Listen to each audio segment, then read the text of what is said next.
Good afternoon and welcome to the Midday News. Here's what we have in the bulletin. Magnitude 5.4 earthquake rocks Jamaica. Urgent attention to be given to the Long Hill Road in St. James. And later in sports, Reggae Girls interim coach pleased with performance despite drawn results. Thank you for joining us. I'm Shane Masters and here are the details. Sections of Jamaica were this morning rattled by a strong earthquake which damaged buildings and sent items flying off shelves. Now, there are reports also of some communities without electricity. Some schools are also ending early. It is also understood that businesses like supermarkets have had to close. According to the United States Geological Survey, the 5.4 magnitude quake also affected the Bahamas, Haiti, minor outlying islands of the United States and Cuba. Now we will have more on this story in primetime news at 7. The People's National Party has called into question the morality of the Jamaica Labour Party for appointing the wife of the Prime Minister as Speaker of the House of Representatives. The opposition is accusing Juliet Holness of using her position as House Speaker to block information from becoming public in the interest of the Andrew Holness-led administration. Details in this report. Of the most powerful public posts as Prime Minister and House Speaker respectively, a duo that doesn't seem to sit right with the parliamentary opposition. And we have a very strange situation in the country where we have the Prime Minister in charge of government and we have his wife in charge of the House of Representatives as Speaker. Very peculiar situation. Addressing supporters at a recent meeting in Manchester, opposition leader Mark Golding said since her election last month, Mrs. Holness has been withholding information from opposition parliamentarians. This, he believes, is being done to protect the image of her husband's administration. He said she has also been unjustly delaying the release of reports. When the Integrity Commission investigate a matter, before they finish investigating a matter and table a report in Parliament, they can't say anything publicly about the matter. The law doesn't allow it. But once they complete their investigation and submit their report to Parliament, it must be tabled and it becomes a public document and the people know what their investigation has found. This government over the last 2-3 months has been trying to block that information from becoming public.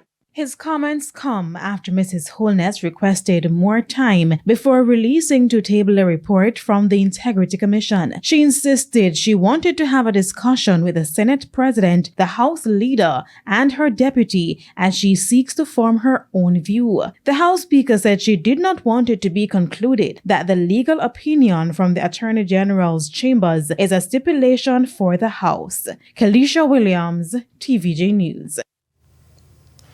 Amid growing concerns about the effects of climate change on the agricultural sector, there's a call for more people to adopt smart agricultural practices to reduce the cost of imports and food insecurity. Karen Simpson tells us more.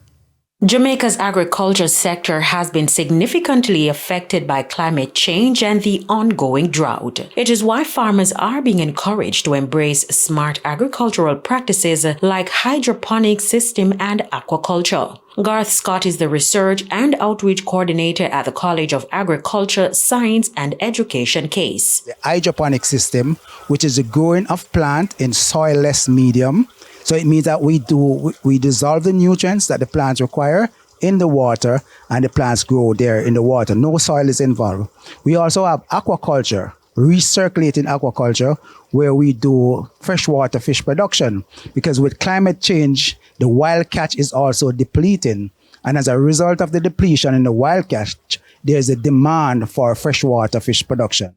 He explained the benefits of these two practices. If you integrate hydroponics and aquaculture, then we get the miracle of aquaponics. So in this situation or this production system, we are now getting two sources of food. We're getting our animal protein and our vegetable in the same growing environment. And while the technology is not new to Jamaica, he is urging more people to adopt smart, sustainable agricultural practices to mitigate the effects of climate change on food system. Mr. Scott says the practice can be adopted by persons, especially in urban areas. A lot of inner city people who do not have a lot of land space, some don't have soil in their house, so we introduce the aquaponic system. So the aquaponic system is something that you don't need a lot of land space for. We have wall unit, we have windowsill unit, we have roof unit. So there are several places that you can establish an aquaponic system at home. Carrie Simpson, TVJ News. The Agriculture Ministry is moving ahead with plans to roll out its rainwater harvesting project. Agriculture Minister Floyd Green says the team is now building out ponds in highly productive zones so when it rains, they are able to service farms. The other thing is that we have to look at some of our river sources, right? We have focused a lot in irrigation on groundwater, right? That is becoming more difficult. So our PJ Plains project is really to take water from the Black River and use it to serve our irrigation needs. One of the big pluses with that project is when you use the water from the river to serve irrigation, you can then use the groundwater as potable, right? So it will give us some more potable water supply in that St. Elizabeth belt. Mr. Green says new technologies are also being explored. We haven't embarked on desalination in a real way, but we are an island, we're surrounded by sea, and as such, it's something that other countries have done. A lot of times we have spoken about the energy costs, but now clearly everything is getting a lot more affordable, especially on the renewable energy side. So you will hear more about that, but it is something that's top of mind for the government. And it's time for a break here on the Midday News, but stay with us, more stories when we return.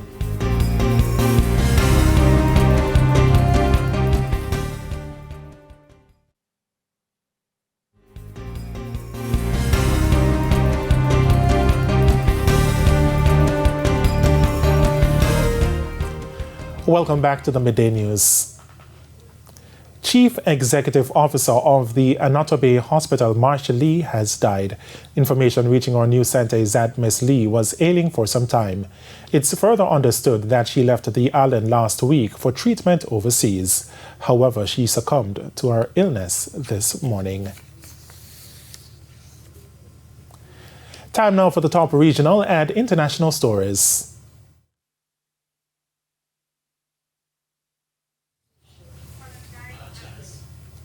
And we do apologize for that insert. Now, in the region, the first ever judge-only murder trial is set to commence in Antigua and Barbuda's High Court today. The defendant is Jeffrey Daniel, who is accused of killing David Roberts back in 2021. After several postponements, the accused will finally have his day in court. The decision to hold a judge-only trial stems from the Criminal Proceedings Act, enacted in 2021 in the peak of the COVID-19 pandemic. The legislation is aimed at addressing the backlog of cases resulting from the inability to convene juries due to the pandemic. The act was made permanent a few months ago.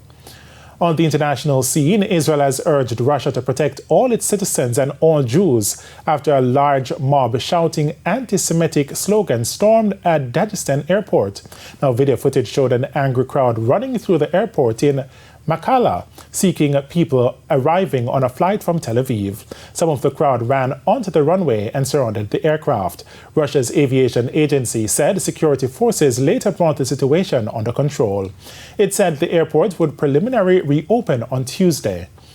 And the death toll from Hurricane Otis, which slammed into Mexico's southern Pacific coast, has risen to 48. Dozens of people are, however, still missing. The authorities say things are slowly improving in Acapulco, where the Category 5 hurricane hit. The Mexican government is now offering free flights between Acapulco and Mexico City for tourists still stranded in that city. Now on to business. The International Monetary Fund, IMF, says countries, and we do apologize, we do have that insert. It's now time for the Business Minute. Must prioritize reducing debt as they look to improve growth. Deputy Division Chief for the Western Hemisphere at the IMF, Anna Ivanova, says while countries reduce debt, they must also formulate strategies to cater for the vulnerable. And oil prices fell again on Monday as concerns about the health of the global economy outweighed fears that Israel's move on the weekend to expand its military operations in Gaza could lead to a regional conflict. Brent crude, the global oil benchmark, fell 1.6% to $89 per barrel, and the U.S. West Texas Intermediate crude dropped 1.9% to trade at $84 per barrel. Now, concerns about global economic growth were underscored Monday when Germany, Europe's biggest economy, reported that its gross domestic product shrank in the third quarter as consumers reined in spending. And that's it for the Business Minute. And we head to a quick break. When we come back, Jordan Ford will have your midday sports report.